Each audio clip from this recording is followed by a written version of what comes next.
माता रानी दोस्तों, कैसे हो आप सब। आशा करती हूँ आप लोग ठीक होंगे। आज सुनाएंगे आप सभी को प्यारा सा नाच गीत है ये।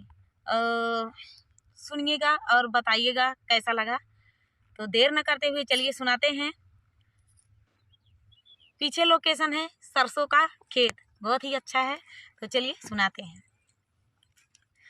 पानी भर गइलो गगा, पानी भर गइलो गगरिया में, गोरिया गाड़ी गइलो हमारी नजरिया में, गोरिया गाड़ी गइलो हमारी नजरिया में। अरे पानी भर गइलो गगरिया में, गोरिया गाड़ी गइलो हमारी नजरिया में, गोरिया गाड़ी गइलो हमारी नजरिया में। अरे आँखिया में काजल सोहे नाकी में नथुनिया, आँखिया में काजल सोहे नाकी में नथुनिया, नाकी में नथुनिया हो नाकी में नथुनिया। छाम छाम बाजे तोरे पाँव पाए जानिया, छाम छाम बाजे तोरे पाँव पाए जानिया। जादू बाटे पातली कमरिया में, गोरिया गाड़ी गइलू हमारी नजरिया में, गोरिया गाड़ी गइलू हमारी नजरिया में। अरे जादू बाटे पातली कमरिया में, गोरिया गाड़ी गइलू हमारी नजरिया में,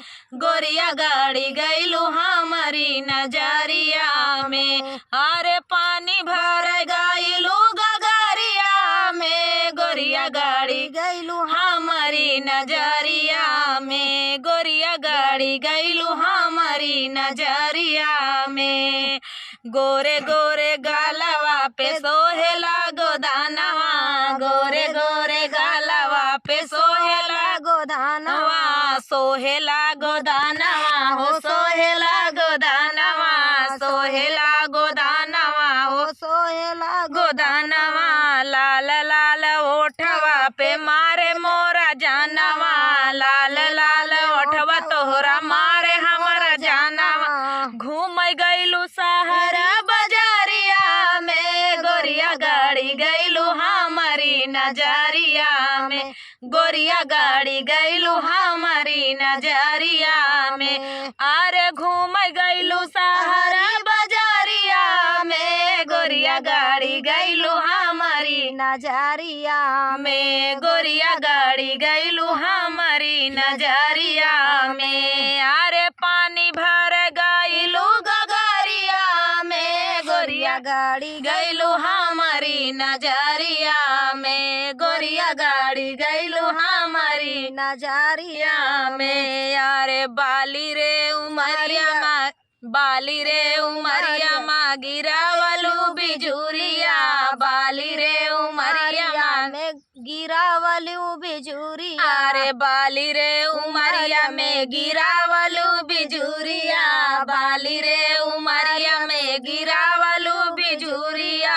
केसिया तलहर जैसे काली रे बदरिया, केसिया तलहर जैसे काली रे बदरिया, काली रे बदरिया हो काली रे बदरिया।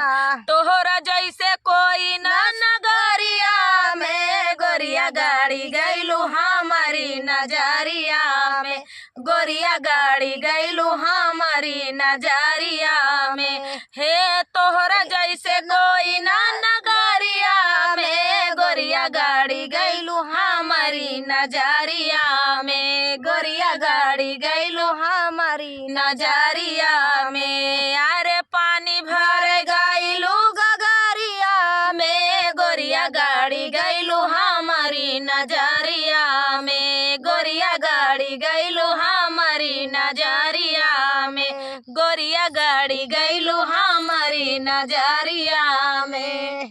तो दोस्तों ये प्यारा सा मन भावन गीत आप सभी को कैसा लगा कमेंट में जरूर बताना दोस्तों। मिलते हैं अगले वीडियो में, तब तक के लिए नमस्कार।